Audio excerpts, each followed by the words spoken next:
Terkuak tambang bawah tanah terbesar dunia ada di Indonesia.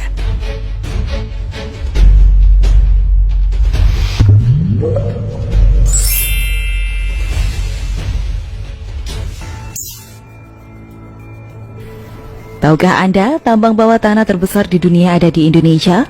Tambang tersebut dikelola oleh PT Freeport Indonesia atau PT FI di Papua. Seperti apa kecanggihannya? Tambang bawah tanah kita ini terbesar di dunia. Jadi kita perlu bangga bahwa tambang bawah tanah terbesar di dunia adanya di Indonesia, khususnya di Papua. PT Freeport Indonesia sudah lebih dari 5 dekade menambang tembaga dan emas di Mimika, Papua. Dimulai dari kontrak karya untuk tambang Iceberg pada 1967, tambang Grasberg pada 1991, dan kini berlanjut di underground mine atau tambang bawah tanah. Sumber daya tembaga dengan mineral ikutan emas dan perak di tambang bawah tanah PT Freeport Indonesia diperkirakan masih tersedia hingga tahun 2050 mendatang. Selain itu, ada pula potensi cadangan sumber daya yang masih dapat dieksplorasi. Presiden Direktur PT Freeport Indonesia Tony Wenas menyampaikan tambang bawah tanah yang saat ini dikelola PT Freeport Indonesia masih menyimpan potensi sumber daya, setidaknya sampai puluhan tahun ke depan. Kalau dengan pola penambangan dengan cadangan yang ada saat ini bisa sampai 2050. Belum lagi kalau kita eksplorasi di bawahnya lagi masih ada potensi sumber daya yang bisa dijadikan cadangan. PT FI membutuhkan waktu sekitar 12 tahun membangun infrastruktur tambang bawah tanah yang saat ini dioperasikan. Investasi yang dikucurkan untuk pembangunan tersebut mencapai 8 miliar US dollar. Soal otomatisasi, jadi semua peralatan alat berat yang ada di tambang bawah tanah itu dikemudikan secara remote dari jarak kira-kira 10 km dari tambang itu di ruangan yang ber-AC, dan oleh anak-anak muda, perempuan juga banyak mengoperasikan alat-alat berat. Kemudian ada kereta bawah tanah yang juga dikendalikan dari jarak jauh. Jadi di dalam kereta tidak ada tenaga manusianya.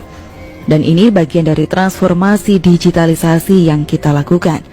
Jadi memang tambang Freeport ini adalah salah satu tambang yang terbaik di dunia, baik dari segi cadangannya, dari segi skalanya, dan juga dari segi good mining practice-nya, termasuk teknologi yang diterapkan.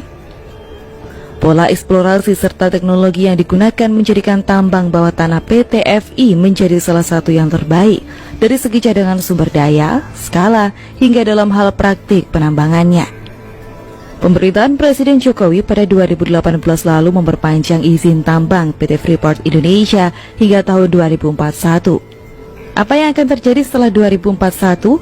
Presiden Direktur PT FI Tony Wenas menjelaskan seluruh rencana bisnis perusahaan hanya disusun sampai 2041, termasuk rencana pembangunan jangka panjang juga hanya disusun sampai 2041. Sementara cadangan di tambang Freeport di Papua masih cukup untuk dikeruk sampai tahun 2050-an. Di satu sisi sebenarnya kalau dari segi pertambangan di dunia adalah bahwa sebenarnya izin usaha pertambangan itu jangan dibatasi oleh jangka waktu, tapi lebih kepada dibatasi oleh cadangannya. Begitu cadangannya habis, ya selesai. Jika kontrak habis sementara sumber daya alamnya masih ada, untuk memulai kembali kegiatan tambang tidaklah mudah dan membutuhkan biaya yang mahal. Soal manfaat dan kontribusi apa saja yang telah dilakukan PT FI ke negara, termasuk setoran perusahaan selama beroperasi di tanah air. Menurutnya, sejak rezim kontrak hingga izin usaha pertambangan khusus, pihaknya sudah menyumbang hingga 290 triliun rupiah.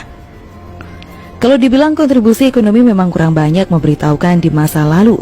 Contohnya, misalnya bagi pendapatan negara itu dari tahun 1992 sampai 2020 itu sebesar 21 miliar US dollar atau sekitar 290 triliun rupiah.